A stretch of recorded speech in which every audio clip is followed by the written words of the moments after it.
Welcome back to Factory Sealed. It is January 22nd, 2014. Holy moly. I know. My name is Eric Peterson. Joining me today, Jess Clarkson. Sup? Holy moly, what? Hi, Jess. Are you just getting used to the fact that it's 2014? Yeah, I wrote it down today and it freaked me out. You still writing 2013 on all your checks? Yeah, all of those checks that I write. Aaron Robinson's back. I'm here, and I'm waiting for 2015 so I can wear those really cool clothes. I know, right? Are those the ones from Back to the Future? Yeah. Nice. Wait, was that... You have them in your closet? Do I have any in my closet? All the clothes ready to go. No, they haven't been invented yet. It's supposed to be the new line next year. Oh. What sorry. what were those pants like made out of tinfoil? And they were still 80s clothes though. Yeah. Like they were legitimate they were like 80s, 80s clothes. of the future. The hypercolor like jackets and hats. That stuff's coming back though. If you like the high tops, the really goofy colored paint splattered high tops. Oh, yeah. Those hoverboards. Well, I don't think those are coming back because they were never around. Flying DeLoreans. I mean, come on. I want those to come back. Did they ever leave? That's the thing. Did they ever arrive? Well, we got DeLoreans, and I'm sure at some point somebody tried to make one fly. I can make one fly. How?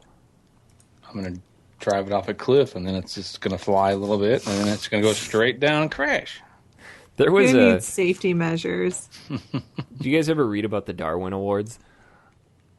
I've seen stuff about them, but not. I don't official. I don't know if this ever happened, but apparently some guy was out on the Utah Salt Flats and thought it would be a good idea to strap a JATO, jet-assisted takeoff, to the top of his truck and have at it and just see what would happen. And, you know, he had some wings on the side of his truck and just wanted to see if he could fly his truck. I mean, what could possibly go wrong with strapping a jet to a truck with homemade wings?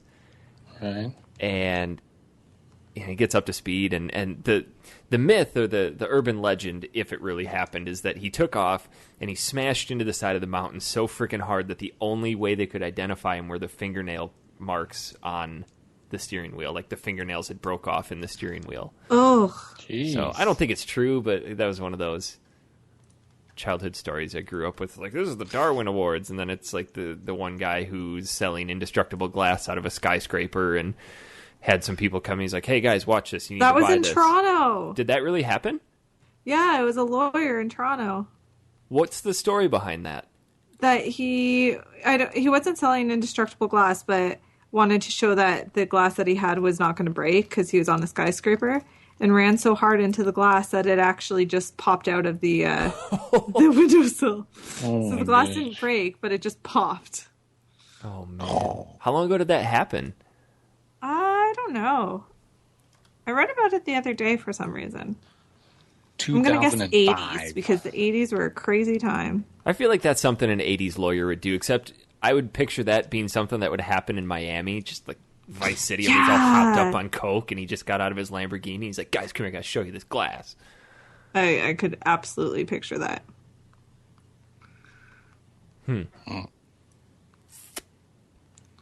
So what's new, guys? Anybody have any exciting news from this week? Well, I feel like I don't know. I'm still very upset about my iPhone.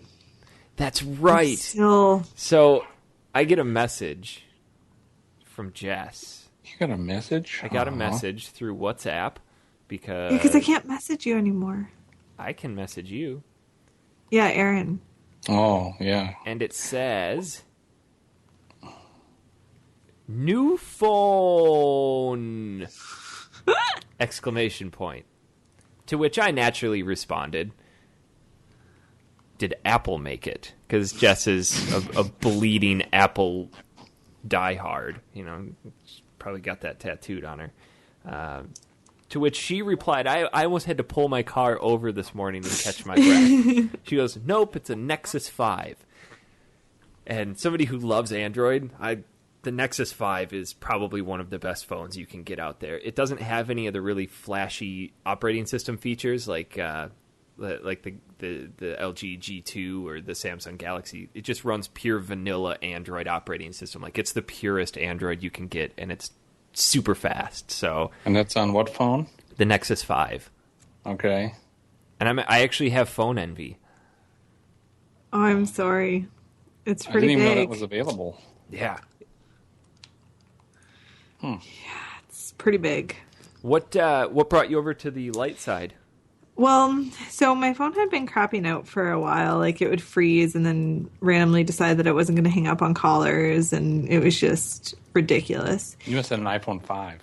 I had a 4S.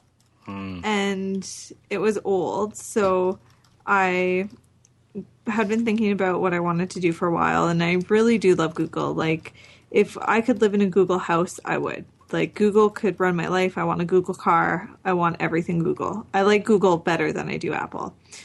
But I love Apple's customer service. So that was the big thing for me, was switching over to Android if I didn't get the Apple experience. So I had been debating between the Nexus 5 and the Moto X. Okay, that's made by Droid, right? The Droid Moto X? Motorola. Yeah, the Motorola Droid Moto X, I think. Yeah. Sure. But those were the ones that I had been debating because they are better phones. Technically. The Android I like better in terms of the features and like accessibility and all of the customization you can do. But I was still even right now, I feel like I don't have iMessage, which is a big deal. I feel like my life is a little missing something, but I've had lots of people tell me that it gets better. It does. It gets much better. better. I actually have an iPad 3 for work, and I'm actually going to ask my boss if I can get rid of it and get a Galaxy tablet, just because everything that we do at work is Google based. It's all of our students have Google Drive accounts. All of our teachers have Google Drive accounts. We're constantly collaborating on stuff.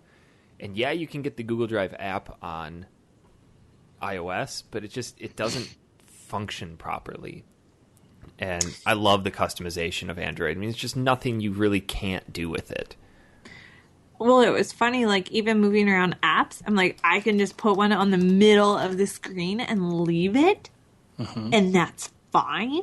Like, crazy. Have you started delving into widgets and stuff like that? Yeah, I really like widgets. It's fun. But Andrew has the Galaxy, the Nexus 7. Oh, okay, so he's got the newest one out. The tablet. Oh, okay. He really likes it. Yeah. So our phones are, my tablet, or his tablet and my phone are twinsies. Oh, boy. So excited. Do you guys sit on the couch and... I'm just going to stop there. Sit on the couch and stare at each other. I like your phone. I like your tablet. Yeah, this is bigger. That's good, though. I'm glad that you're shearing off the Apple blinders and expanding your horizons. I feel like people who get a lot of Apple stuff, if you like Apple, great. You know, if that's what you've invested a lot of your time and energy into, but there's so much more you can do with Android.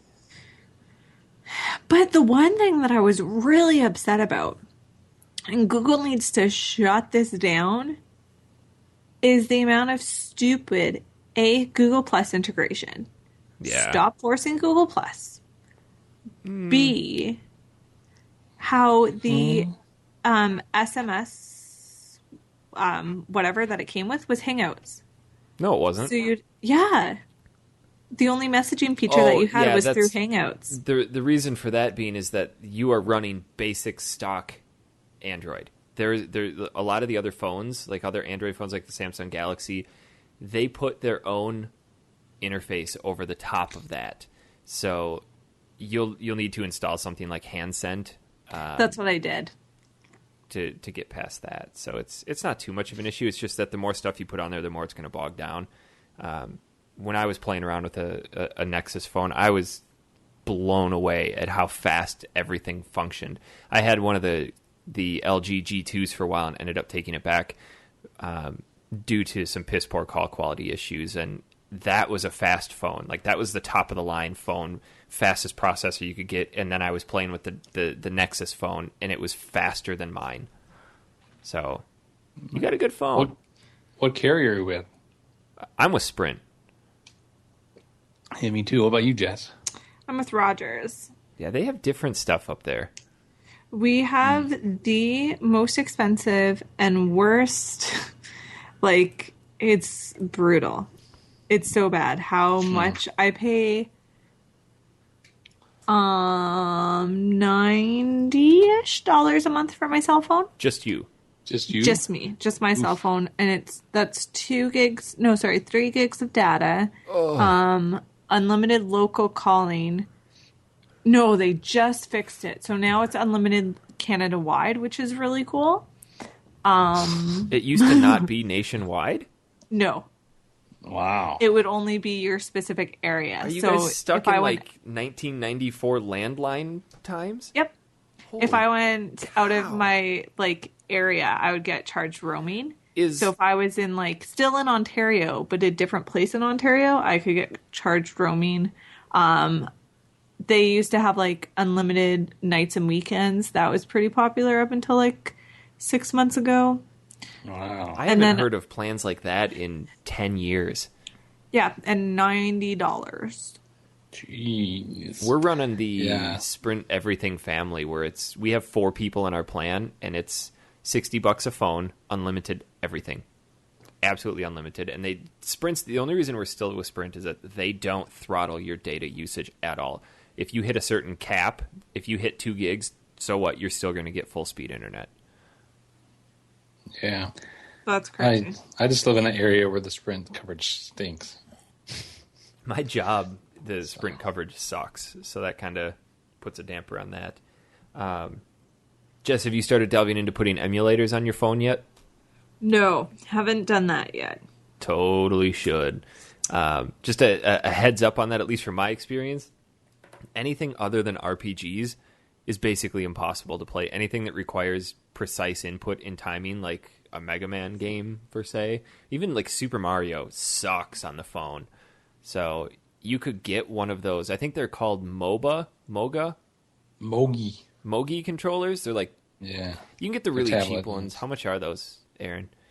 I don't know, $20, the cheap ones. Otherwise, the average is going to be 30 or 40. Yeah, and basically it's just got this little clip.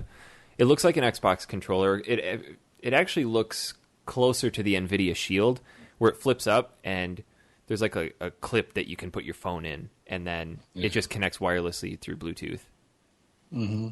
It's pretty cool. I had one and I sold it. Really? Well, I couldn't use it on my Apple. You should have sold it to me. Well, should have bought it. Yeah. Oh, I remembered another thing that I miss, and I don't know if I just don't know how to do this, but on my iPhone, when I click on the top, it scrolls all the way to the top of the page.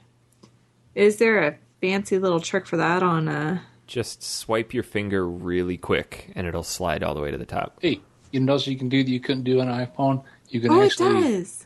You can actually use arrows to type something differently rather than trying to pinpoint it with your finger. Yeah. To line up Oh, that's so lovely. Yeah. Now we just got to work on getting rid of that computer of yours. Shh, I just have I got to get a new restore phone. it. Man. I don't know. I'm riding out my Galaxy S2 for a while until the next generation of phones come out.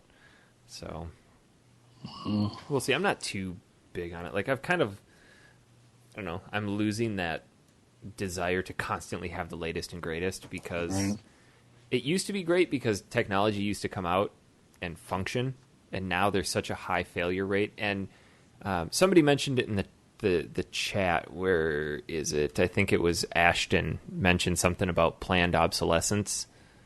So it's these companies are basically setting themselves up for this phone will be obsolete in 6 months, so then you'll have to buy our next one. I'm getting Right. kind Oh of tired of that. my. It's just what they do with video games. Oh, no, I'm sorry. It was Hyperion that said it, not Ashton.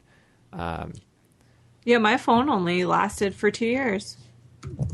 I've had this one for... That's where you're supposed to get all life out of the phone. That's why they had those 2-year contracts.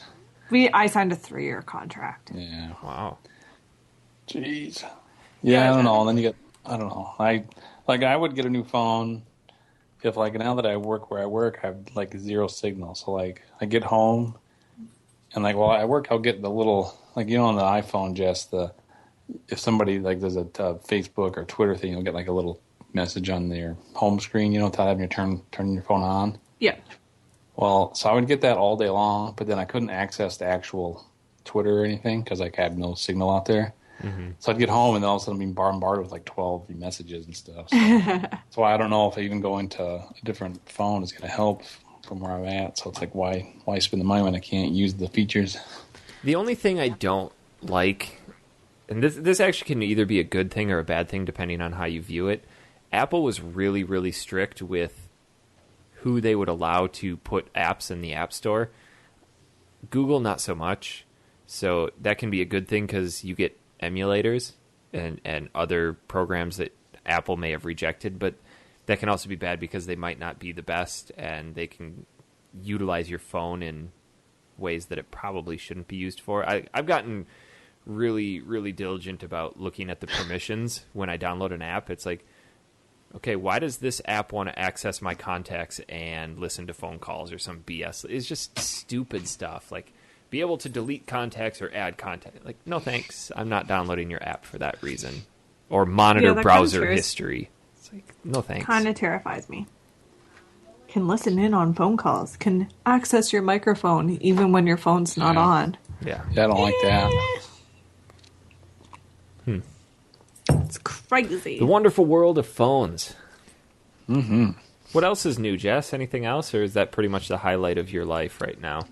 I was very excited, and I'm actually super stoked about this coming up, but Toronto has this organization called Dames Making Games.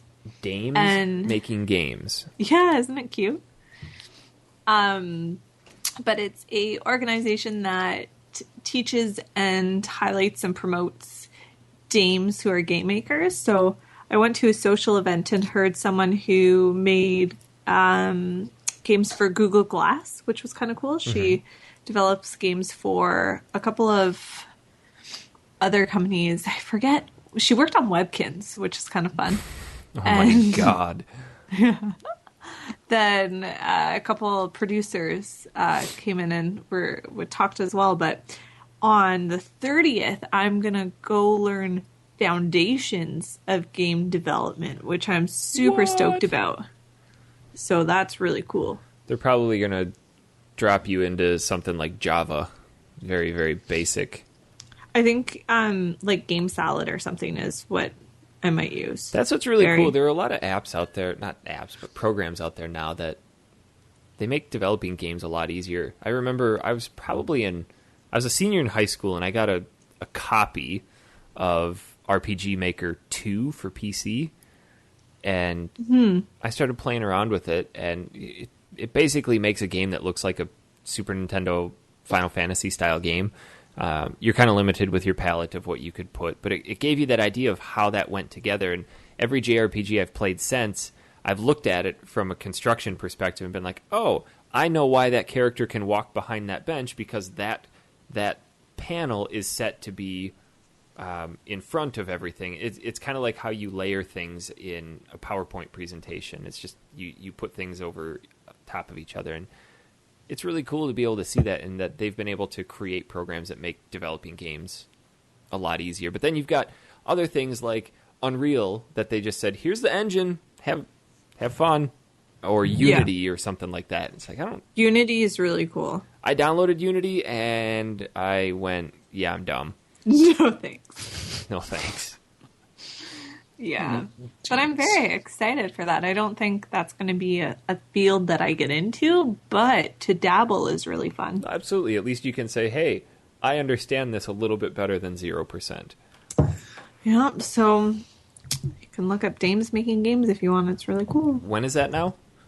I had a social event. I'm going to a workshop on the 30th. And then what's really cool is they have jams. So I'm going to, on the first weekend of February, I'm going to participate in a jam to make a game in 2 days, which I think I'm just going to do some voice work for. Is that kind of like what Peter Molyneux does with that game jam or whatever the hell it's called?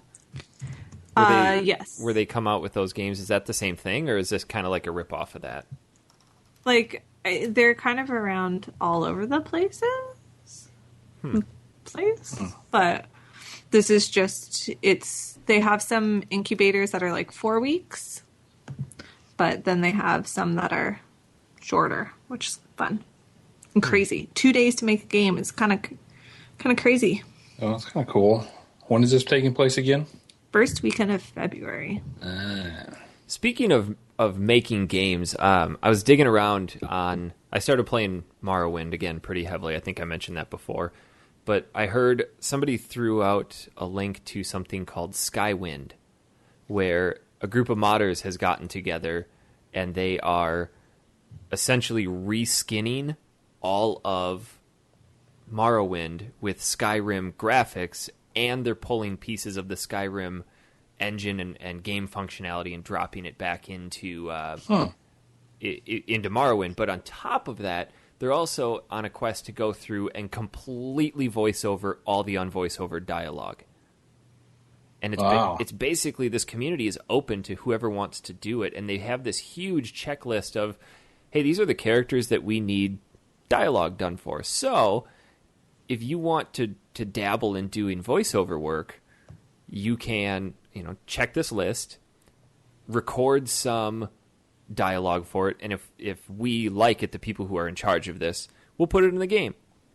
That's pretty cool. So I think it's called Skywind. I think they're also doing something with Oblivion, and that name's a little bit dumber. It's like Skyblivion, or that's a little bit of a stretch. I can see Skywind, but it's cool, though, to see your old favorite games reskinned like that. But for me, it's almost a little bit of sacrilege, because with an Elder Scrolls game, you spend so much time with it that you kind of develop an affection for how crappy it looks. Okay. Maybe that's just me. It's crazy, though. Yeah. Aaron, how about you? How's your week? My week's been cold. It's just cold all the time. I heard you guys are getting another polar vortex. Vortex? Yeah. Yeah, we're getting another polar vortex. Going to be getting a lot more snow on Friday again. That's our warm day on Friday when we get tons of snow. But, so it's just been really cold, kind of going stir crazy a little bit, because I got to keep my dogs occupied, because they go outside for about 5 minutes, and then their feet are up in the air because they're cold, and come back in. So then they're pretty rambunctious, so I spent a lot of time keeping those guys from tearing up the house. It was a bit brisk today. It was supposed to be 80, and it only touched about 76. Jeez. Man, what did you guys do? Did you guys, I put on a light sweater. Put mittens? A light sweater? That's good. Got a cup of tea, and I put it to room temperature. The tea or the temperature in your house? I got a cup of tea, and I heated it up to room temperature. Oh. Yeah. That's sacrilege. Yeah. Well, I had to stay warm somehow. What else is new? I wrapped up one of the books of my Pathfinder campaign on Sunday night, so now we're going to start a new campaign next week with a different DM. Until we finish that book, then I'll go back in and do one of my books. I think that's pretty fun. I haven't killed any of my characters in a while, so that's pretty good. I'm going to be coming up to Wisconsin in May for a few weeks. I think I'm going to have to meet up with you and do this D&D stuff and see how it goes. All right. Because it's a lot of fun. That's so exciting. You've never done it before? No, because we used to live with... This is going to sound really bad. We used to live with a guy who... He was like hardcore LARP. like live action role play. He didn't just do D&D. He did full on LARPing. Like they went down to that's my brother-in-law. Park by the river. I still want to LARP really bad once. Oh God, Jess. Just once. I feel like it would be so fun. Well, come visit in the summertime. We'll go. Keith, my brother-in-law, does that somewhere in Wisconsin. I feel Lightning like if you bolts. Lightning bolts. Is that from that video where that guy's throat? Yes. See, at that point, I'd lose it. It's like I can't do this. See, I don't think I could take it serious. That's the thing. I wouldn't be able to hang out with people who are taking it seriously. See, and that's the thing. We lived with this guy who was super serious into it, and he would always bring his LARPing buddies over, and they weren't. How can I say this without sounding like an asshole? Just sound like an asshole. It's what They were we do. your typical. They were the typical people you'd think would be LARPers. I mean, take your stereotypical LARPer, and that's what all 6 of these people were. And Paul Rudd. All right. Yeah, right. We would. One day they left their LARPing notebook, their character notebook, on our coffee table, and we decided to open it up and make a bunch of our own LARP characters that were just completely stereotypical, just dumb as shit. And I think Ben talked about that on one of the E3 podcasts a couple years ago. So if you want to hear more about that, check back on that. But it's just plus 10 Snickers and stuff like that. I didn't realize you like the tabletop gaming. Yeah, my friends and I used to play it every other week, and it was so much fun. But then life happened and we got busy. But I even have pink sparkly dice that they bought me. You could join our Sunday night table. Yeah, I could Skype in, because that's what we did with one of our buddies. He Skyped in from New York when he lived out there. Really? So yeah, we're used to that. That's so fun. We're about to start a new one. You get a brand new character, level 1. I may take you up on that. If you'll have. Could you imagine? Oh. Could we do that and stream it on Google Hangouts or something? Heck yeah. That would be so fun. Now, Aaron, are your friends that do this, are they the kind that get super serious and they'll only play when they're in character and they'll talk like their character? And well, occasionally we'll talk like characters, but we don't have any. They're not like that. We're like actually in character the whole time. Okay. A lot of funny jokes and stuff about what their characters do. Like my next guy's going to be basically the one we're playing is really goofed up, and so basically like the plot line of the thing is you have to go help this witch, and throughout the thing you end up going to World War Russia, where the book is called Rasputin Must Die. World War Russia? World War One in Russia, like Russia, World War okay. One. Yeah. That time when Rasputin was around. And now I have that in my head. So now you have to kill him. So basically he's like, okay, I don't care what you guys do. Just make up your characters, go all out, use all the books and rules you want. This is going to be a lot of fun. And so I'm playing I'm one of the guys who they make fun of because I like come up with these crazy character ideas like half dragon, wereboars, and blah, blah, stuff like that. And they kind of go to the extreme when I talk about stuff. So this time, like the next time you're playing a character, you're going to be a human with a crowbar. So I'm like, all right, I make a human with a crowbar, and I'm going to be this Russian like muscle man, like from the mob, who gets teleported somehow to this realm, and I have to come up with a Russian accent, which I so far am horrible at. So we'll see what I come up with by Sunday. That's fun. But yeah, occasionally we'll do that. So if you wanted to have Neil Armstrong in his spacesuit come in, you could have Neil Armstrong. To a certain extent. I have to find rules for that, and not really there. So this is just a tie-in, it's not like it's actual Earth or anything, So yeah, it's just a storyline. We created a unicorn out of a narwhal horn. Yep. Okay. So fun. Well, either way, yeah. So if you want to join, let me know. I'll talk to the guys. Maybe I'll be a guest player. Could be. Yeah. So if I can commit to every Sunday. Yeah, it's every Sunday from we game at 6:30 Central Time to whenever we end, usually around 10:30. Okay. So. Well, speaking of games, I'm not sure if Aaron got the message this week, but Jess and I decided to play some Game Boy Advance games. Oh, I did not get that message. I got a Twitter thing about beating Crash Bandicoot in 3 hours or something. Yeah, and then at the end it said, "You in?" Meaning, are you going to play that for this week? Well, that's when I got it at work, and I couldn't respond, and I kind of forgot about it. You can't respond to tweets? I can't Were you log listening in. earlier? I don't think he was. He doesn't listen to the show. Oh, I thought he was talking about at his house.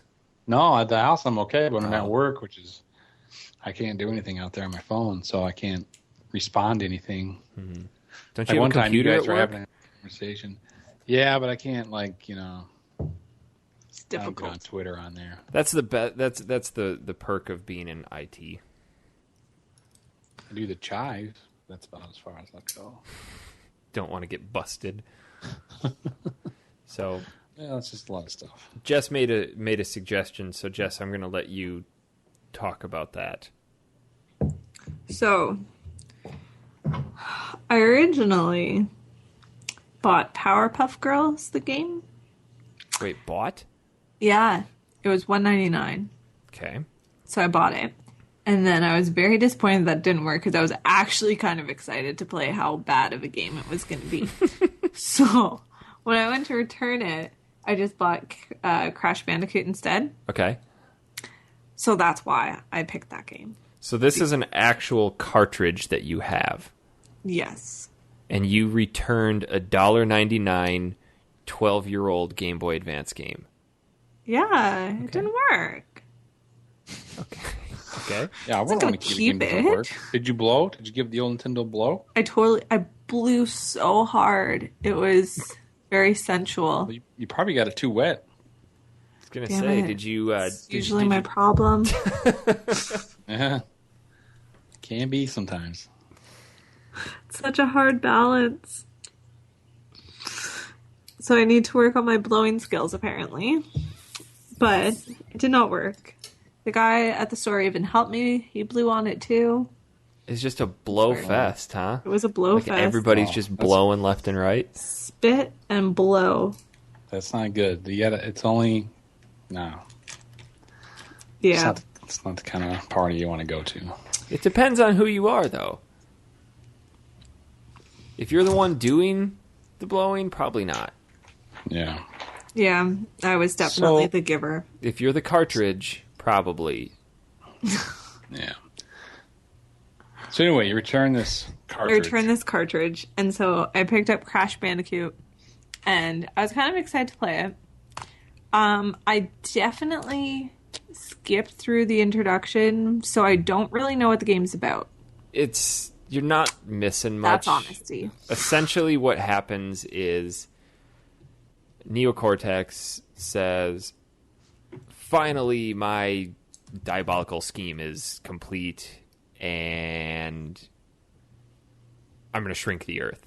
So he shrinks the Earth down to pocket size, which I understand there's a suspension of disbelief, but my brain, and I read a lot of stuff about space and shit like that, and my brain instantly goes, and everything on the planet just died because you took it out of orbit and it's not its proximity to the heat, whatever. So he's holding it in his hand, and I'm assuming he stuffs it in his pocket. And back down on the shrunken Earth, Crash Bandicoot is contacted and says, hey, you got to collect all these crystals so I can rebuild my Earth enlarging ray. And that's the story. I totally skipped through that. Yeah. It's a lot of reading. I'm sure my version of the story was a lot better than the other one because I almost skipped through. But then I said, you know what? I'm probably going to have to talk about this. I like how you actually thought this through, like, logically and rationally. Like, hey, we should probably think about stuff that we want to talk about for the show. Hey, and then after- maybe we'll write a script and... No. After last week, of course. Anyway. Continue, Jess. Tell me about Fucking Crash. tedious as shit. What's his big adventure? What's game It's a again? huge adventure. Pee-wee's Huge Adventure? Yes, Pee-wee's Giant Adventure. He's in the pocket of a marsupial. on the moon.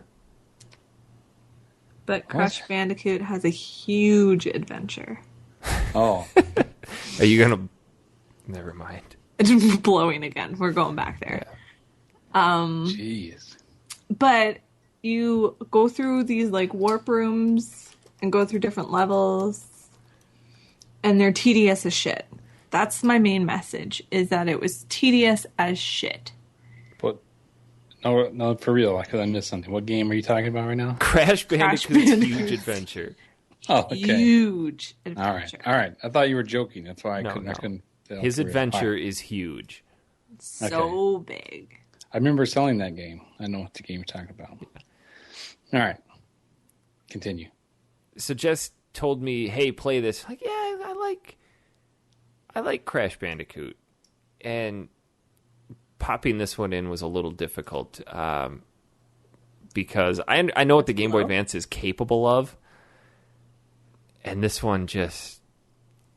I don't want to say... I'm not going to go as far as say it was bad, because I actually finished it. So that means it held my attention, at least to some aspect. For a game that came out in 2002 on a handheld console that didn't even have a backlit screen, I thought it looked pretty good. Yeah. The game itself was cool. It had those pseudo 3D images, and I think my biggest complaint with it, kind of like you said, the levels being tedious, is that you experience precisely 3 types of levels in this game. You go through the jungle, you go through the ice world, and you go through some sort of industrial space station. That's it. And ice. Yeah, I said that. And, jungle, ice. And space station. Water, space station. Oh, you're right. There is the underwater. And air. When you're flying with your jetpack. Yeah. Which was the worst ones. Well, that was kind of the coolest thing about the original Crash Bandicoot, is you had those segments of the game where you're running towards the screen or you're going away from the screen. God, I hate those. And that's what made Crash Bandicoot the platforming style game that it was, because it was really the first platforming game that actually did that well. And you really only got to do that in this game 4 times, maybe 5 at most, out of 30 some odd levels. No, it was 30 some odd levels. But like I've talked about this before, I hate games that you run towards yourself. I just suck so bad. That was so cool though, because you drop down in that hole and you got to run away from the Yeti, and you're riding a miniature polar bear. Yeah, and I thought it was a puppy. It's a polar bear. It's a baby polar bear. That makes more sense. I thought it was a little white, like, Highland Terrier. What would a Highland Terrier be doing in the Arctic? Not really sure. That's why I was very... What would a marsupial be doing in the Arctic? He's probably looking for Coca-Cola. Probably. No, wait, that's what the polar bears do, that, not puppies. Yeah.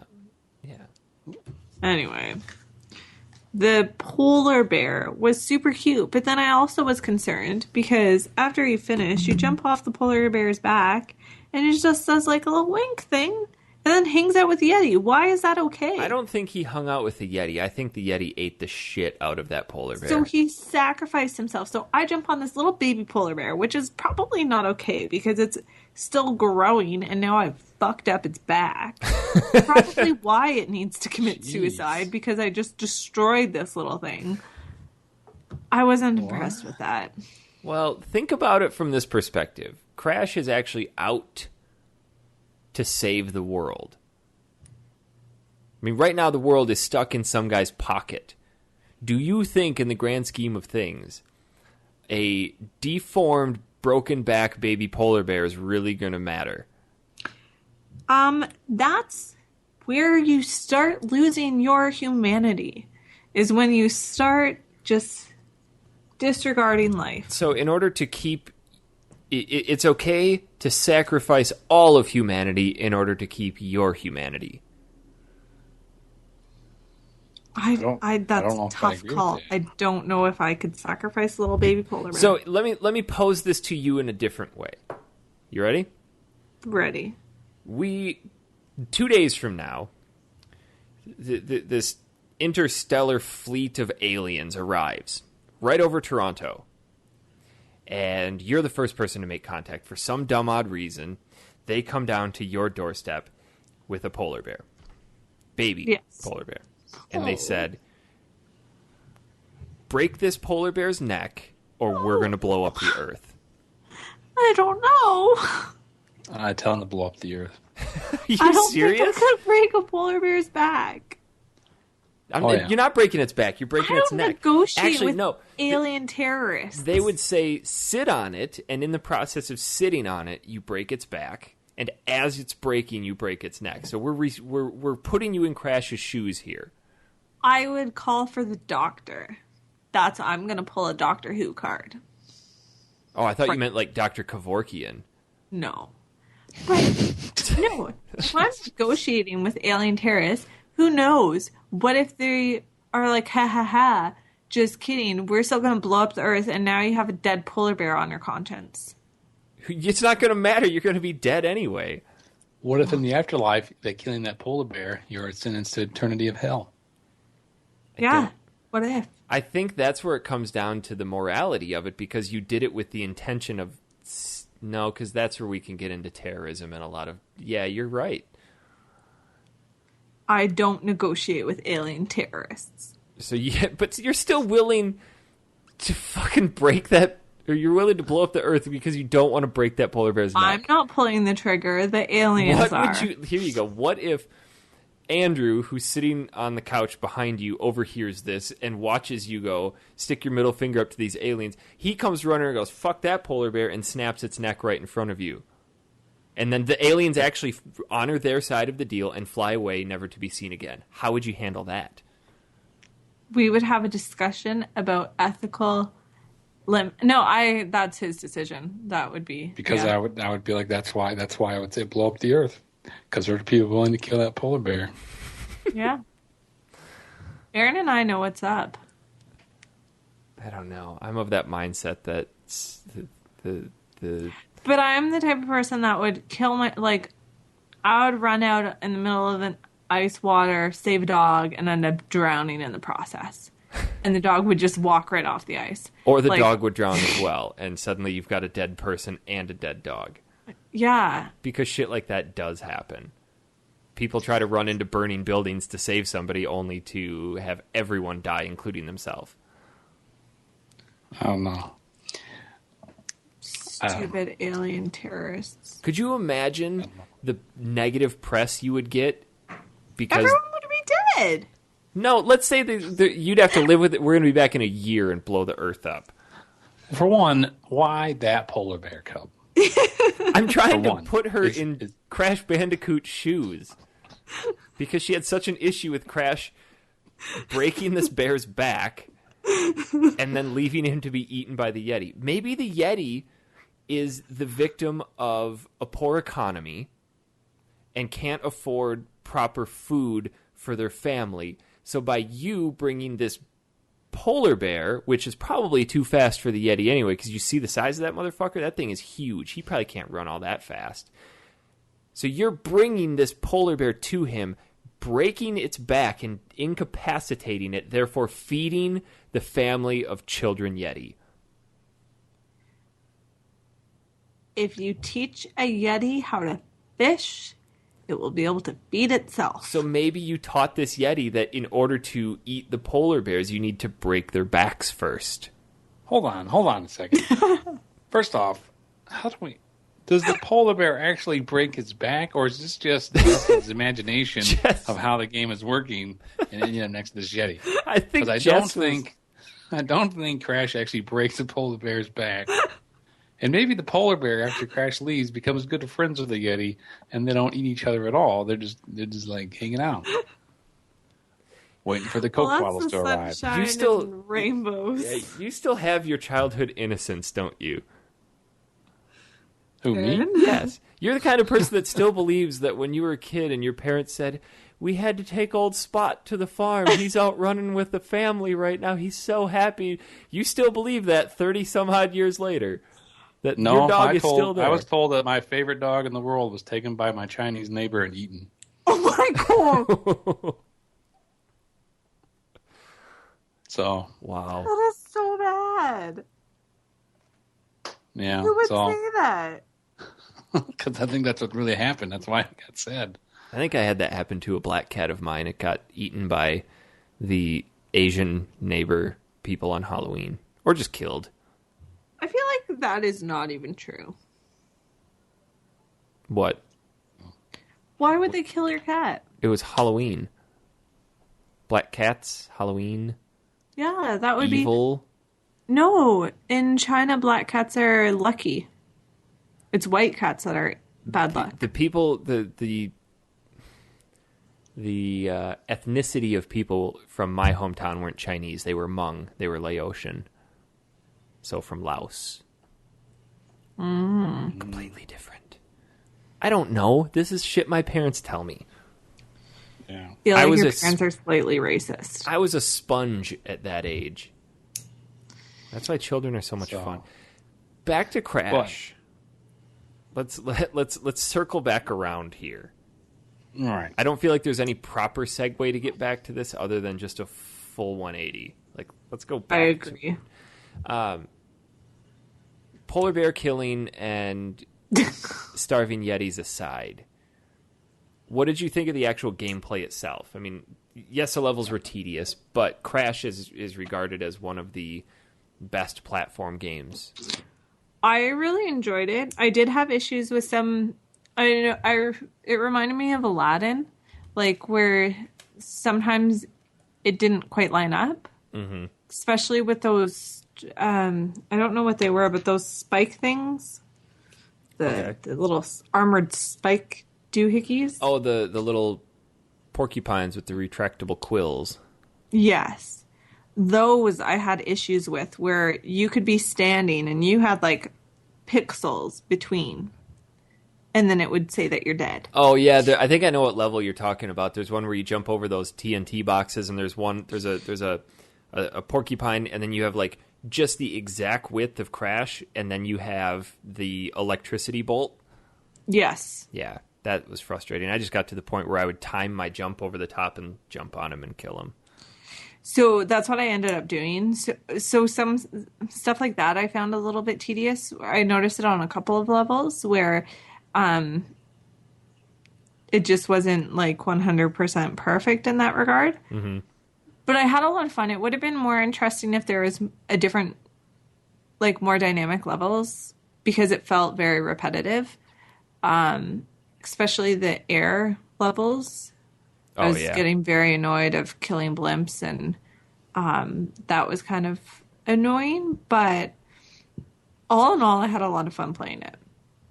Yeah, there were some frustrating aspects as far as how you actually maneuver Crash. There was a part, probably, I would say second or third to the end,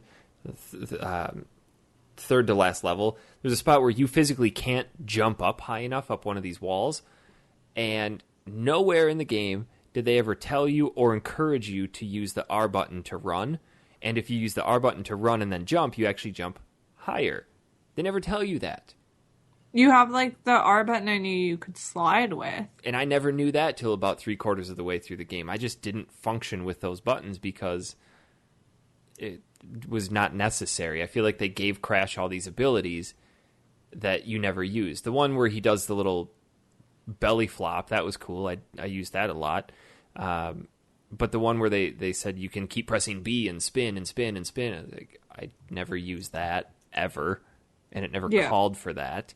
But the whole game, although the platforming was really good, it was genuine, it was true to Crash. It just felt really disjointed. Yes. Like you're just popping through the levels. Like, all right, now we're for no reason whatsoever just gonna go back to the space level, and now we're going to be underwater. And it felt like they kind of ran out. They were like, okay, let's do these levels and not have a huge amount of variation between the two, or between the 5, or however many of each ones. Or yeah, it felt like, yeah. Well, it would have been. It probably would have made more sense because I think they did have. I think they had 5. I think they had the jungle, the ice level, the water level, the space level, and then the sewer. And then the air level and the Yeti level were kind of those little extra bonus games.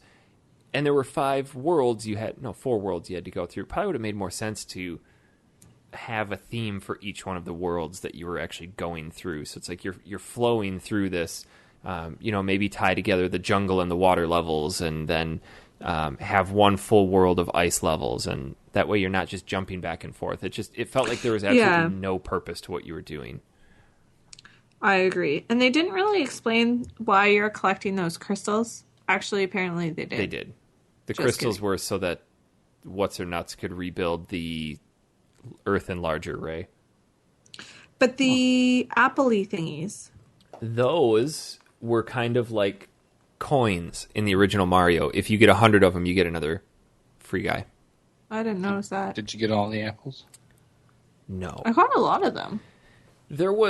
It is kind of neat, though, that I and this kind of fed into my completionist, is it tells you how many boxes are in each level and then how many boxes you've broken. So I'd get to the end and be like, damn it, I missed 2. And it took all my energy not to go back into the level to get those 2 because I didn't really care enough. There were relics that you could collect as well that I had no idea about. Mm-hmm. But on one of the menus, it told me I can collect relics. So I thought that was kind of neat. I do think... Go ahead. I was going to say, I think those come after you beat the game. Oh, okay. Yeah. But you could... I thought it would be fun to play with it with other people, like in terms of you could look at your time and stuff, which was kind of neat. So you could make it competitive. Which I could appreciate that. I think that would be fun to compete against someone for like speed rounds and stuff. Mm-hmm. They're kind of fun. And you could replay levels to see how much more of a badass you were. But then some of the levels I would never want to play again. Yeah, there are some that were really, really frustrating. I felt like it was almost too forgiving. The game was actually quite easy. Especially those space levels where you have to make those really long jumps. I found that the double jump didn't always work. You'd have to hit it at just the right time, but if you were even remotely coming down, or if you were even remotely past the prime point and tried to hit your double jump, it wouldn't work. But when you were jumping onto those mobile ledges, those people mover ledges, there are some times where like I don't know why they put me up here because I didn't even come close to landing on it. So the world overall was pretty forgiving. Yeah, you had a lot of... It didn't really do much if you died. That's the one thing. If you used up all your lives, there wasn't a repercussion. Yeah. You just started that level over again. I think maybe if you started the world over again, it would have been a little bit more intense. Oh, I would have thrown that damn game out the window. Yeah. But what was the one that I think it was someone wrote in the chat, Snow Job. It might have been that one. Such a that great was like name. level like 14 or 15 or that one. F that one so much. Did you end up beating the game, Jess? No. I ran out of time. The bosses really weren't that difficult. The hardest one was the last flying boss that you had to do. And they only made that hard because going from the checkpoint to the boss, you lost about 60% of your health. There's just no way of avoiding it. So you'd have to just pound down one of those blimps without taking much damage. And it wasn't that hard to do, but the final boss only took 3 hits, and he was super easy. I think it took me like 3 tries to do, and like, okay, I'm done.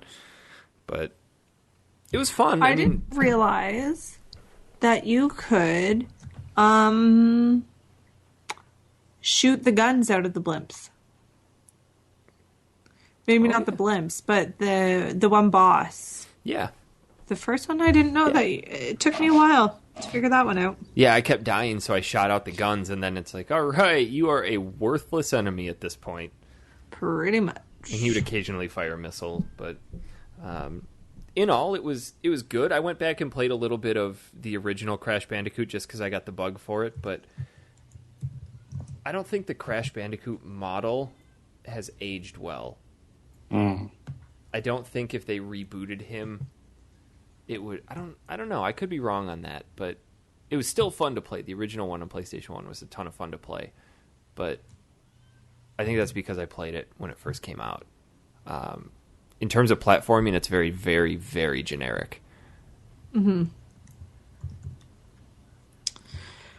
I enjoyed it, though. Will you play his... what was the name of the other one? Not the Huge Adventure, but... Gigantor. There's 2 Game Boy Advance ones. Oh, yeah, I know. The other one, they had the second one there, too, but I didn't buy it. You didn't have another $2? Crash Bandicoot Warped. No, it was $8. But I got it for $2 because they just exchanged it for me. It was pretty good. So I think you know what you need to do at this place now. You need to buy Powerpuff Girls, bring it back, say it doesn't work, and exchange it for a more expensive game, same price. Absolutely. Done. Anything else you want to say about Crash? Poor polar bear. Poor polar bear. I don't know if I mentioned this, but on one of my New Year's resolutions, I guess, if you want to call it, is that this year I'm actually going to play through the Lufia series. I want, by the end of this year, to try to get through all the Lufia games. So Fortress of Doom, Rise of the Aren't you having a baby this year? What's that? Aren't you having a baby this year? Yeah. Good luck. Good luck. I'll get through it. Babies spend a ton of time sleeping. Good luck with that. You know, they only sleep when you're not home, right? Yeah. But I started playing through Lufia and the Fortress of Doom. And I don't know. I love the game. I played through... I don't know if I ever beat it, but I played through a lot of it when I was in high school, probably. High school or middle school. And at the time, it was great. But when you compare it to other really good JRPGs from the time, in terms of everything outside of story, it just does not stack up.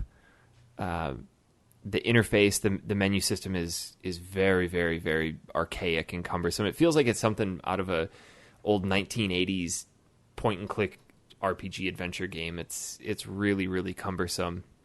The battle system's kind of neat, but there's a few issues where, and maybe I just take this for granted with current RPGs, is that if you set an enemy to attack, or if you set a character to attack an enemy, and then you set another character to attack that same enemy, and the first character defeats it, the second character automatically defaults to the next enemy.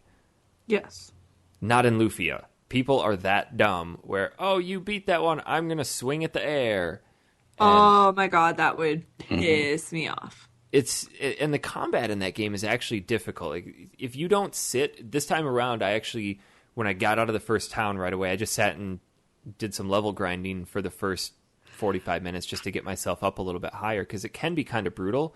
And even still, there are some battles that I would go into and I'd have to manage my turns. Be like, I know specifically that if I hit you, I'm going to do this amount of damage, and that should kill you, so I'm not going to use a healing item. But, oh shit, I forgot to set this character to that enemy. It's just like one wrong move can throw it off and actually bring the game to an end because they didn't attack a different enemy. That would actually really piss me off. I would not be even a little bit impressed. How do you feel about random encounters? Like, in terms of you're just walking and, yes. Oh my god, there's someone in a fight with me now? Yes. It depends. If I have, like, 0 health, I hate them. Lufia is the worst offender of high-density random encounters. Right out of the gate, you're getting into random encounters probably every 4 or 5 steps, or you can walk between 2 entire cities without getting into any battles. That would annoy me, because there's sometimes where you're just trying to get from A to B. Yeah. And you need to get there, and that kind of tires me. But at the same time, if there's none, then you don't really have a huge amount of opportunities to grind. See, that brings up a good point. There's a game coming out on February 7th called Bravely Default, and it's actually done by Square, kind of harkening back to the original days of the JRPG. And they have a feature in there where if you want to just level grind, you can increase the rate of encounters. You can just go into the menu and say, I want more random encounters, or you can lower it so that you can just get to where you need to go. And I kind of like that idea. I think it's neat, but I think it'd be too easy to abuse and say, I just want to get to where I'm going, turn off the encounters. Yeah, that would be kind of annoying. The lack of distribution. Well, then, can you save or can you camp in between these battles and random encounters? You have a chance this to game heal is up? In Lufia, you cannot. You have to save in a town at a church. Okay, so it's a normal RPG like back in the day. So if you were trying to get one place and you kept running into random encounters, there's no way to get back sometimes. Yeah. You literally had to just start over from a different point if you could, or just many times in Final Fantasy where like you'd finish the dungeon and then you have to leave the dungeon, but then the way out you just don't have enough healing to get out, so you have to just keep trying to play until you beat it without having the characters die. Yeah. Have you ever played Lufia, Aaron? I don't think I ever have. No. The only reason that's that big one though that had like 1 billion discs, right? No, this is Super Nintendo. Maybe like a big. Oh, Super Nintendo? Yeah, I don't think I played that. Yeah, you're probably thinking of Lunar. Lunar, yeah. That's what I was thinking. No, the story for this one's actually pretty cool. Basically, what I like is that the game starts and you're technically at the final boss, and then you beat the four Sinistrals, and what happens is the world is like this floating island appeared in the sky, and these 4 Sinistrals took it for themselves and just wreaked havoc on the world. And the 4 heroes, your Final Fantasy story, 4 heroes rose up and fought against them, and the game starts, its prologue starts with you playing as these 4 heroes going into the final battle to fight these Sinistrals, and you defeat them, yet 2 people stay behind and because they're injured and they die, and 2 of these heroes get out, and then suddenly it's 90 years later, and you're playing as this sole character. And the one thing that bothered me that I forgot about is when you get to name your save file, that's the name that they give you in the game, and I can't stand that. I can't stand I'll just put it as my name so I know it's my game save, and then after 20-minute introduction and going through all this crap, it's like, hey, Eric, come here. Like, God damn it, why am I... You would prefer to be Dickbag or like... No, I'd prefer the developers just give that character a name. That's true. That way there's more continuity. If you're playing it with somebody, then you can kind of develop that same relationship. But anyway, you're playing as this guy who's a knight, and apparently there's been peace in the world, so kind of the knights have given up on training and fighting monsters because monsters don't exist. And suddenly you hear about this attack in a neighboring city, and you go there, and one of these Sinistrals has appeared, so they're back. So you're on this quest to track down... You hear that one of the one of the heroes is still surviving, so you go to track him down to get advice on how you can beat these guys. So the story is, you find out your main character is a descendant of one of the heroes who died fighting the Sinistrals, so that's where you get your power from. And the whole game is you fighting back against the rising Sinistrals again. So it's a phenomenal story. It's really good if you can get over the shortcomings. That's what I don't get, though, about, like, games and TV shows. Like, Skyrim really pissed me off about that. Oh, dragons don't exist anymore. I guess they totally didn't... Okay, never mind. Skyrim's a bad example.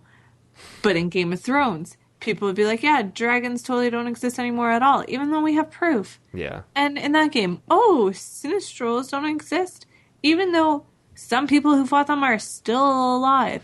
Do you not think that you would still keep your guard up a little bit? Well, they saw the Sinistrals die in the floating island. It exploded, fell into the ocean. So the 4 major Sinistrals were said to have been killed. Because keep your guard up. Like, there could be Jurassic Park babies that some crazy sicentist is... Or who knows? Maybe. Before the Sinistrals went up into the castle to fight, they could have had kids. Exactly. You better... ever have some crazy monsters, I'm keeping my guard up for years. That's the best time. When Decades. there's peace, that's the best time to be worried. Exactly. Like, when's something going to go wrong? These people need to learn. So it's cool. Lufia, I don't understand why they necessarily name the game after her, because she is kind of a secondary character. And she's a huge bitch. Like, at the beginning of the game, you just realize that this woman is a huge, raging bitch, because you find out that there's been this attack on this neighboring city, and the king says, hey, not my problem. You're in charge of foreign affairs. Go figure it out.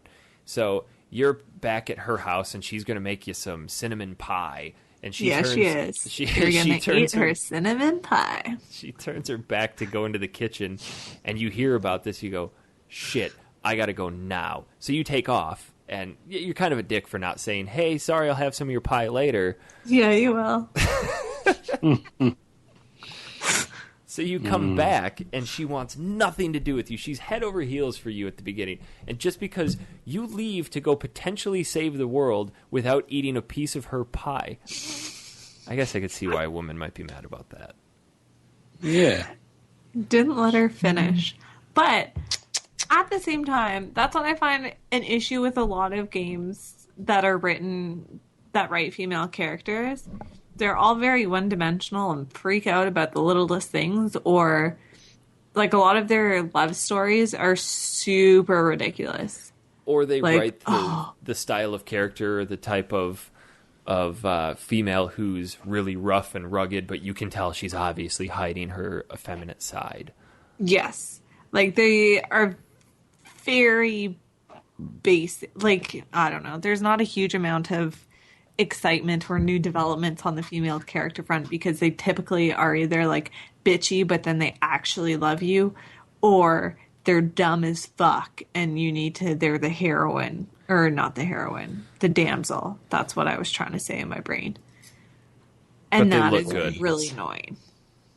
Or like, yeah, they get bitchy over one thing and then that's it, because that's their character. They're very one-dimensional and it pisses me off. They're probably written by guys who, that's the female that they grew up around. That's the only thing they know. So it's probably why they act like that. But yeah, and it's very common, like anime and stuff, very one-dimensional in terms of female characters. They're written by guys who, and this is completely a generalization, but it seems to be that they're written by guys, and that's what they want their female characters to act like, which... The other thing, too, is So these games were written late 80s, early 90s, and lots changed in 30 years. And also written in other countries where, like... we burn bras. They're different. I don't know. It's interesting. I've completely forgotten where this story goes. I'm only about 2 or 3 hours into it, just because I did a little bit of level grinding at the beginning, but it's good. Yeah. I mainly want to get to the Game Boy Color version. I'm probably, unfortunately, going to have to emulate that because it's really, really, really expensive for the actual cartridge. And I think I told the story where I did find it, and then it turned out to be a bootleg copy. But I believe that one's technically a prologue to this one, so it really wouldn't matter. It kind of takes place between the time of the fall of the Sinistrals and then the rise of you, the character, and Lufia. So you play as a descendant of Maxim, one of the guys who died. So I don't know. I'll fill you in on it as I go, because it's fun. It's a good story. Sounds good. Aaron, what'd you play? I played. I didn't play anything. You want to go to emails then? Let's go to Emails. Maybe next week, Aaron. Maybe next week. I like this email. We got it. If you want to write us an email from you, okay. That was a strange sentence. That didn't really. I was very confused. I had two trains of thought going separately, and they collided, and I got that. If you want to write us an email, a lot of emails. factorysealed@manatank.com. First email, and probably my favorite so far, comes from Mark Grass. Subject title: I spent 65,000 Meseta on a sword. I expect to see the damn thing. FS Mofos. Oh, now I get it. Get it? Yeah. Get it? I was like, MOFOS? What the fuck does that stand for? Trying to You almost contact your had little it. sister. What's this mean? Yeah, I don't know. So we're good. First and foremost, thanks for the incredible podcast. You guys are a hoot. Rhymes with how Canadians and Yoopers say about. Now my beef. It bothers the schlitz out of me when in-game weapons and armor aren't graphically reflected when equipped. The most heinous offenders seem to be older RPGs, but there are examples out there as well. If I buy a badass sword, I want to see my sprite knight using it to mow down motherfuckers in the battlefield. If I'm rocking plate mail, I don't want to see my dog-eyed protagonist charging Chatternook wearing a vest and culottes. This is akin to dropping a small fortune on a cornucopia of flashy skinny jeans and covering them with snow pants year-round. The worst. This may not be a jeans. great example because anyone that unironically wears skinny jeans probably has issues that transcend the reach of modern therapy. Psh, skinny jeans are in. Does this bother the hell out of If anyone you're a else? gal, maybe. I think he's talking about guys wearing skinny jeans. Oh. Sorry. I get annoyed by that. I feel his pain. I think when I first started playing games and realized that, it made me upset, but then I just got over it. But sometimes you used to just it. want to accessorize and look like a badass motherfucker. I like it. Sometimes they do a good job in Skyrim, That's true. except for when I never use a bow and I have one in my possession and I put a fucking quiver on my back. That's really annoying. But I can understand why they didn't do it for a lot of older games, because that would mean like every character has dozens of different sprites associated with them for all the different movements, and you'd have to quadruple that. Yeah. If not, however many items you have and different combinations for that, you'd have to have that many sprite combinations for that, and that would really, really increase not only the memory load of the game, but the amount of sprites you'd have to have. So I can understand why they don't do it for older games, but for new games, absolutely. Like when you were doing Final Fantasy 7, 8, 9, 10, stuff like that, where you could really start to see it. Yeah, that was cool. I think with the Final Fantasy games, they really only did it with the weapons. But I think that probably the best example is any dungeon crawler that you're playing, they show it. So, good point. He goes on, Yeah. I'm not sure how retro you like to get, but you should give AD&D Treasure of Tarman from the Intellivision a playthrough. This game was pretty amazing for coming out in 1982 on a home console. It's the only game I've ever run across in which I've had my ass handed to me by a belligerent door. Thanks and keep up the great work, Mark. P.S. Please inform the Canadians on the show that there is a U.S.-Canadian border for a reason. Keep the damn polar vortices on your side of the fence, and we'll corral our Sharknadoes in the Bible Belt where they belong. We'll try. Thanks, We're Mark. sorry.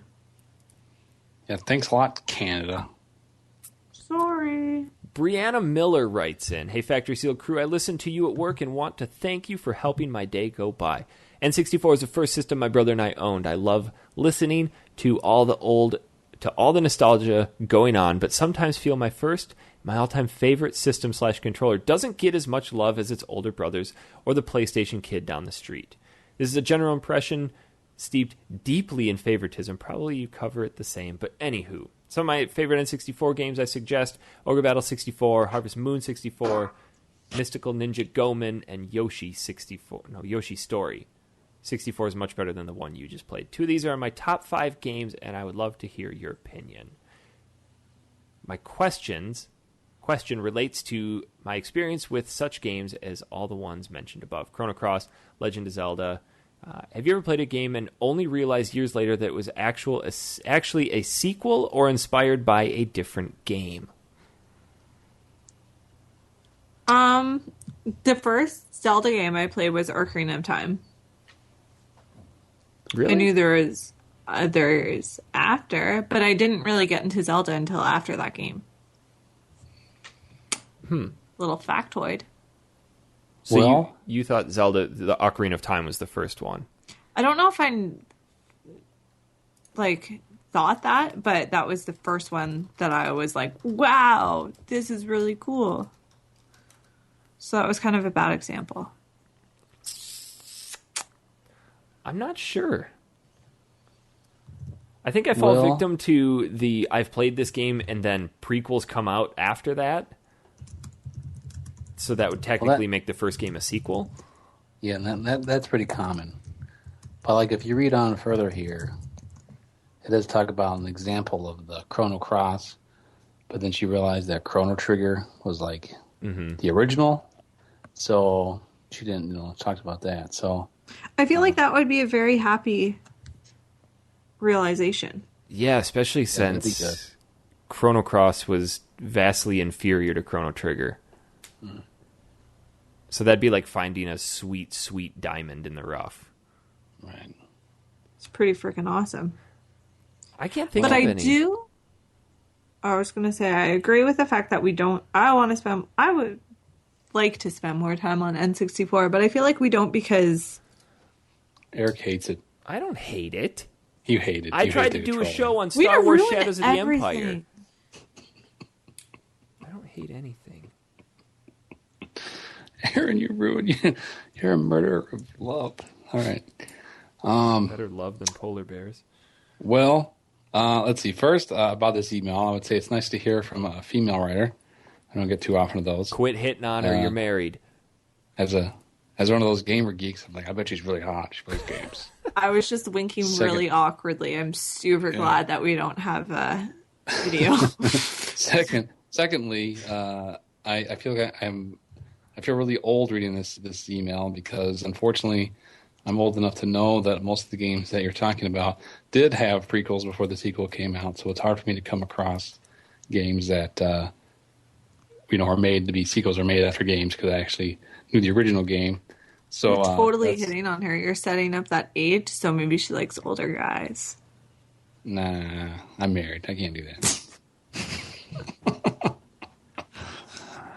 But I can now. But now the cool thing is this new generation of games, and now that I'm not in the field of video games anymore, I can have a chance to catch up on some of these games that are coming out that are based on older games now that I might have missed that are coming out, especially some of the ones that are made by the self-developers. Indie devs?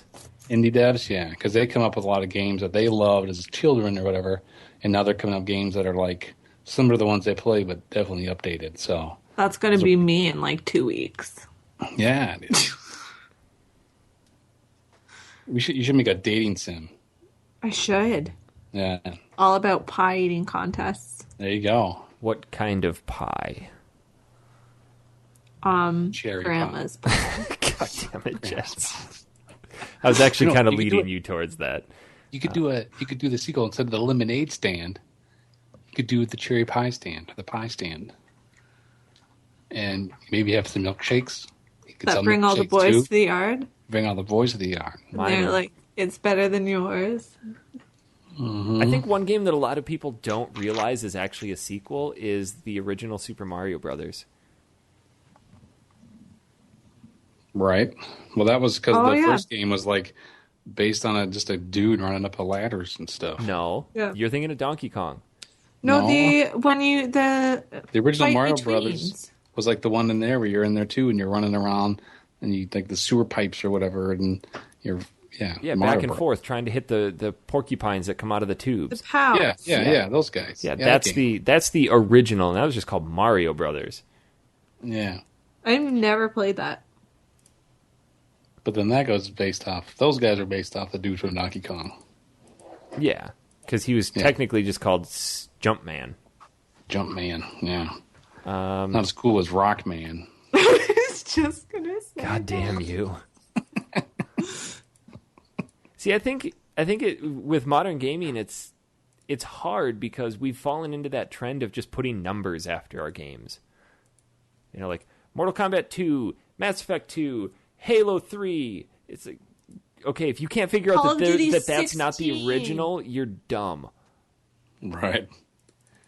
I'm going to make a game that's like whatever for, and then people are going to try to find the prequels, but they don't exist. See, but here's what they're doing too. We talked about this earlier with the cell phones, but the video games are doing the same thing. So like, look at all these games where they get them out there really fast, knowing they're not completely finished, and then keeping out patches or these downloadable contents. So then like 6 months down the road, they come out with like the Ultimate Edition, which has extra content that wasn't in the original one.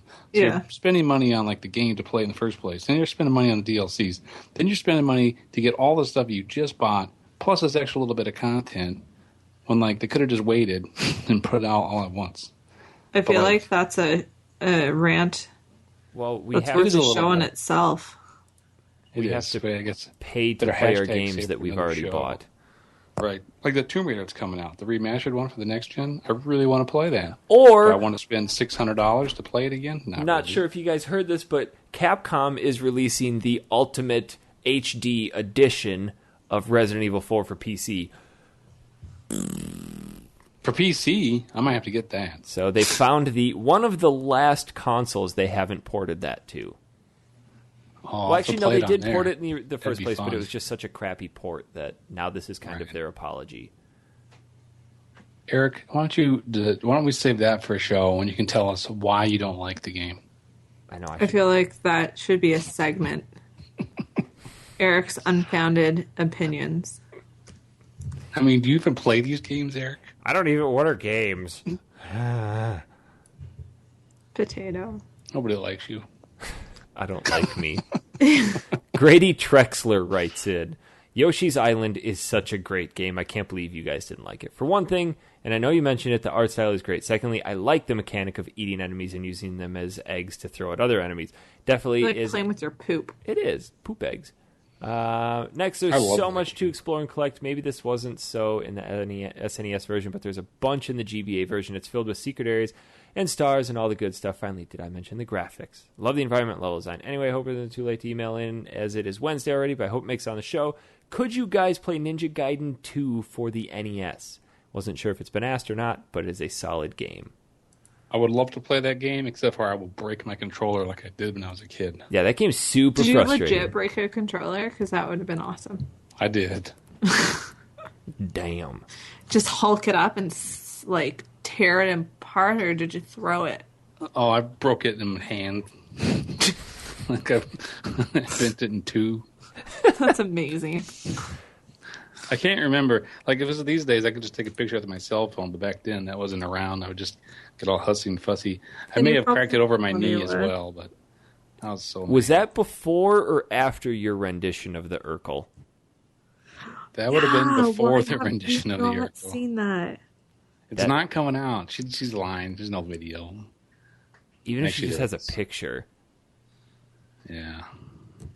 I'm pretty sure she has a copy of me singing the Bartman song, though. Oh, dear. That's amazing.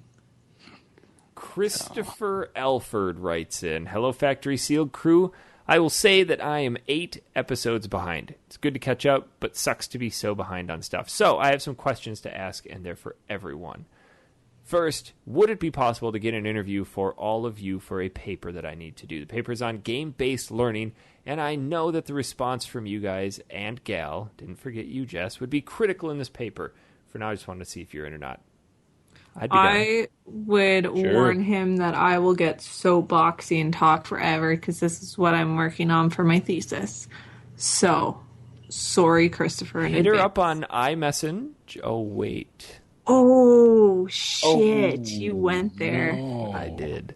Oh, too soon. The next question is about Japanese import games. I've been doing some looking into Japanese games, and they're really cool. Have you ever considered getting import games, and which ones? For me, it would have to be the Kamen Rider Climax Heroes. The hell is that game about? Well, to find Climax Riders? Climax Heroes. Oh, God. Why do they make games like that? Because it's in Japan. It's probably a game entirely about anime pillows. Tentacle porn. Well, you know, they have the no. Yeah. Do you want to stop right there? Possibly, except for the fact that it's already in my mind. But I was going through a feed on my Facebox, and And there's in Japan they have the Pikachu butt plug. Oh Jesus. God! So it comes with the ears and the tail that protrudes like about 21 inches long. Why does that exist? I don't know. Those Japanese people, they're crazy. Do not Google Pikachu butt plug. Don't do it. I'm gonna post it on the Facebook.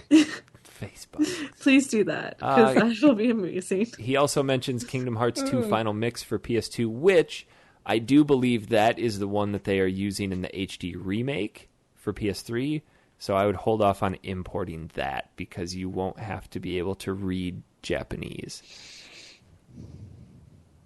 Only game request is Mega Man and Bass for... I almost said Bass. For Super Famicom, Game Boy Advance. You can choose either one, so pick your poison. Enjoy your night. I've looked into Japanese import gaming, and for me, it would only be for getting the original Japanese Mega Man games. I think it's cool, but not for me. They did have a game that I saw where you play as an ambulance driver, and instead of helping people, you have to show up to the scene and run people over. That's awesome. I don't remember what it was called. Aaron, what about you? Imports? The only one that I played was Super Street Fighter 3 Turbo for the SNES. I had to cut the knobs out of my SNES to get it to work because they don't have those little knobs in the Japanese version. Otherwise, I did play a Japanese version of Dragon Ball Z. That's a lot of fun. And actually, on my PS1, I played a lot of Japanese imports. I don't have them anymore, what they were, because I couldn't read them. I just picked them up and played them. But they're fun. Michael Kelso writes in, "What up, factory sealed peeps? Long email time." It's not long. I think you meant like long time no email. Maybe. Most of us are adults now, boo, which means we have obligations besides video games. So my question is this. What is the one game that you wish you had time to properly finish, but never will?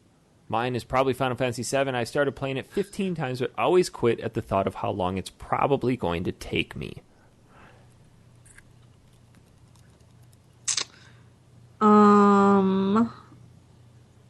Illusion of Gaia. That's a good... You got close to the end on that. I can't remember. That's actually interesting that you said that because he made a comment about, thank goodness we're done with Mother 3, that game blows and was not worth that many shows. Now, could you please play Soul Blazer from the makers of Illusion of Gaia? And I would be 100% behind dedicating more shows to Soul Blazer. I'm calling a timeout right now. What? Can I ruin Mother 3, the ending? Because I Googled it. Please. So we need to pause and rewind the show to where Jessica said that dickbag little kid is the mastermind behind this whole entire fucking thing, and he was the big bad. He was the big bad. Who's the big bad? Duh. Fucking Klaus kid. His name was evil. You don't meet a nice person named Klaus. I think that's a dig at Germany. Hitler. Klaus. Damn it. But that's what his name was, right? It was Luke and Klaus? Yeah. Klaus was the guy. He was the bad guy. Apparently he was the thing where you get brainwashed. Oh, okay. He was the TV? Yeah. He was the mastermind behind it all, and then you have to apparently fight him, brother against brother, and then he snaps out of it and sacrifices himself. What? So much drama. So glad I didn't finish it. But I called that shit that he was a bad egg. Back to Michael Kelso. I think I don't finish games for a different reason. One of my favorite games of all time is Dark Cloud 2, and I've never finished it because I think once I finish a game, for me, that kind of closes that chapter in my mind, and it's like, well, I'm never get to really play this and enjoy it again. So by not finishing a game, I think I actually keep that possibility open on purpose of going back and playing it and enjoying it again and then not finishing it. That's kind of romantic. Yeah. That's almost every game I play nowadays. You don't even take the cellophane off your games. Well, the ones that I do take the cellophane off, and like I have to be really into a game to actually want to get to the end. And depends how much time I have to put into like RPGs. Like, I have a hard time getting to the ends of RPGs because I'm so busy doing like the offside quests that I kind of forget what I'm doing in the main quest.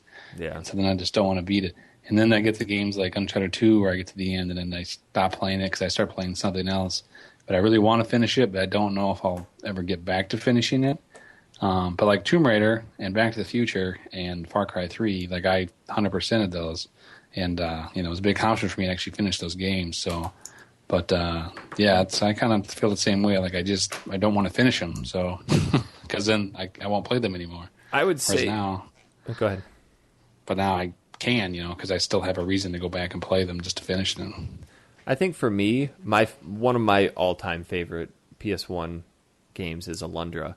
And I've started that game probably 15, 20 times, and it's a long game, and I've gotten pretty far into it, but I always stop playing it because something else always comes up. That one's not one of those where I don't want to finish it, but it's one that I always just get sidetracked with other stuff because you're right, it's a long game. And I don't know if I'm going to actually be able to finish all these Lufia games because you're right, they're long. I mean, Lufia, the first one I'm playing now is 25 hours long. It's like, jeez. Yeah, trying to find time for that is tough. Yeah. Ashton Morales, last email here, writes in, "Hey, Factory Seal crew, taking it back to zombie question days.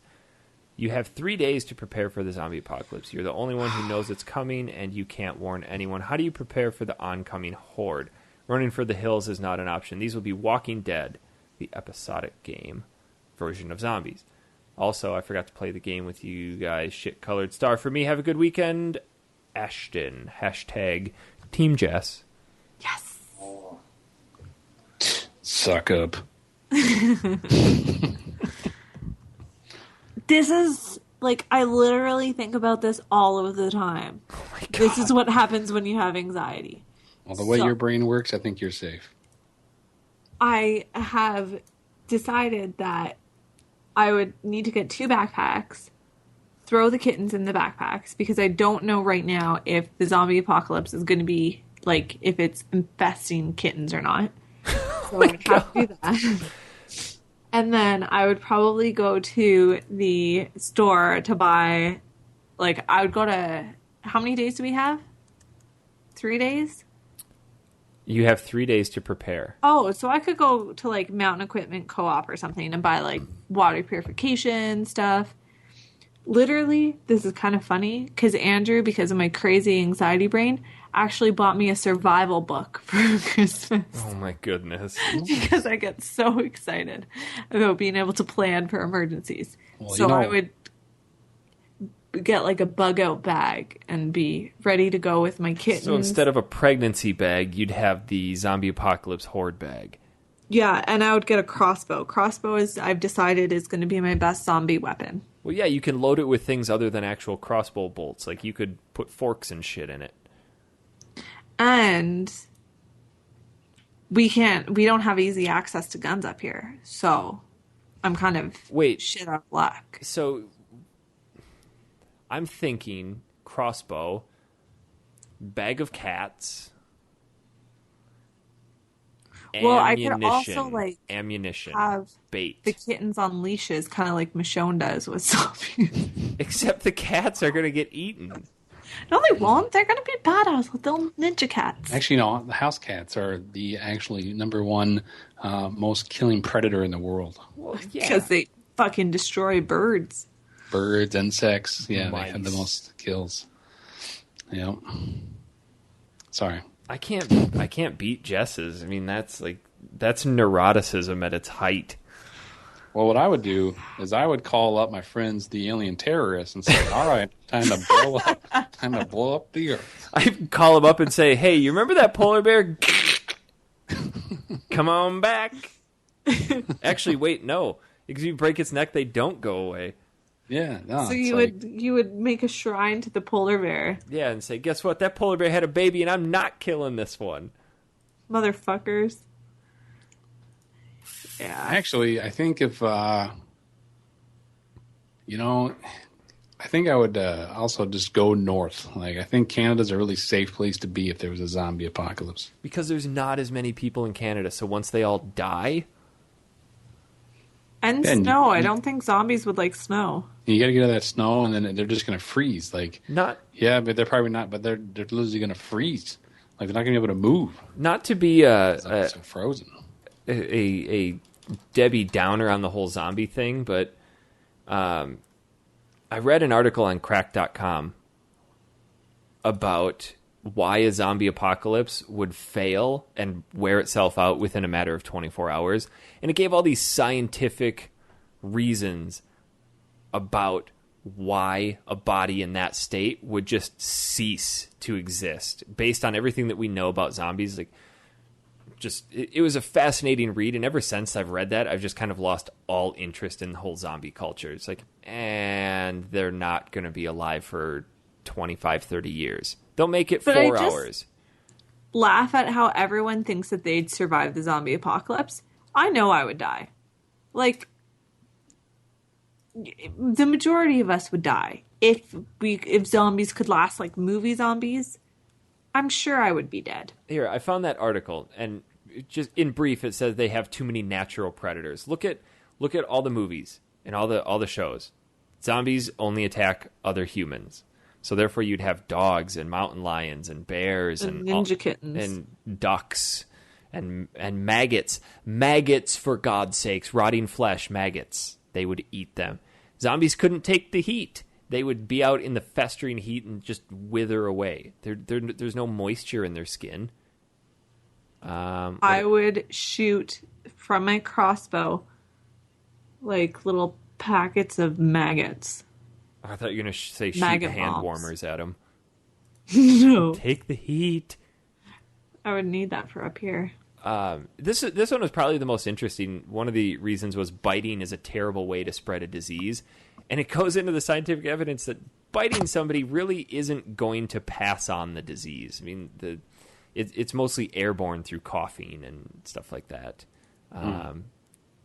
They can't heal from day-to-day damage, which I guess makes sense. Well, what if they would just turn into skeletons?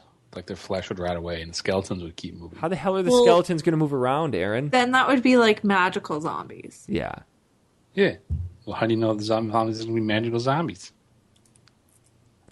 I'm going to go with physics on that one. Also, the world is full of zombie-proof barriers and then weapons and the people who use them. You are in America where people sleep with guns. Yeah. Yeah. Well, that's all the emails we have. If you want to write us an email. No. What? We need to sell. Steven, just chill the fuck out. Yeah, we love you. Just chill the fuck out. You want to read that one? Did you erase one of his emails? Did you forget to read that one? Well, no, he's just saying that he knows us really well. And that's cool. That's cool. We're good. We're fine. Chill the fuck out. Everything's happy. He sent it from an iPhone. Whatever. It's you know too what? soon. Steven, Hashtag too soon. If you knew me so well, maybe you'd spell my name right. Ha! We've covered that in shows. That happened. Except, anyway. Apparently, due to my highly controversial teaching methods about Thanksgiving, I was forced to move into the CPU lab from the teacher's lounge that I never taught in the computer lab. He said he was making it up. Oh. Yeah. I see. He does say that. He says a lot of that making up stuff. But. Okay. Anyway, whatever. We're good. We're good. Everything's kosher. Thank you for the follow-up to ensure us that you listen to the show. Continue listening. If you want to write us an email, factorysealedmantank.com. Guys, that's going to do it for us this week. I do believe we should play some N64 for next week. Yeah. Oh, by the way, Eric asked me a question. I thought he was going to ask me on the show. What? But apparently it never came up. Yes. When I opened up my Christmas present and saw I had a copy of Final Fantasy II for the SNES in there, I was super excited and probably spent the next 3 days in a room playing that game. Like, F you, family. I'm coming out to get my food. I'm going back to play my game. You shouldn't have bought me this. You did this. Super excited. That's a great picture. Yeah. I feel like we should post some more nostalgic photos. Well, now that I know how to do it, I didn't think I could do it to the factory seal page from my phone. Yeah. Now that I can. That I face didn't know I had box the can be permission. difficult. Well, I didn't know I had the permission to do it. That's why I thought I'd give it to you guys. Aaron, I gave you permission to do everything to my face box. Yeah, Oh, you good. did. I posted the link, by the way. Did you go check out that link, Jess? Are you on air right now? Go to Facebook and look it up. The room? The naked room? No, that's the naked room. That's where I'm filming right. That's where I'm recording this right now. Oh. But no, on Facebook. On Facebook, there's that link I told you about Pikachu. You can go check it out. I want to hear your reaction. Oh, wait, right now? It's on Facebook? Yeah, Wait, go to you posted a Factory Seal. butt plug picture to Facebook? Like, is it a picture of... Let's copy the link of that one that I was talking about earlier. Did you put it on the Factory Sealed page? Yeah, I put it on the Factory Sealed page because we were listening to it on the Factory Sealed. Why do you not put, like, It's you the just drop... content's unavailable. You just drop links. Yeah. Content is unavailable. It is? I'm deleting that. I got it to come up.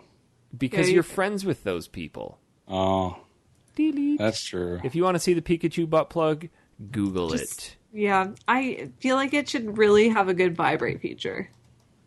Well, maybe. And then be I like, don't know. Pikachu!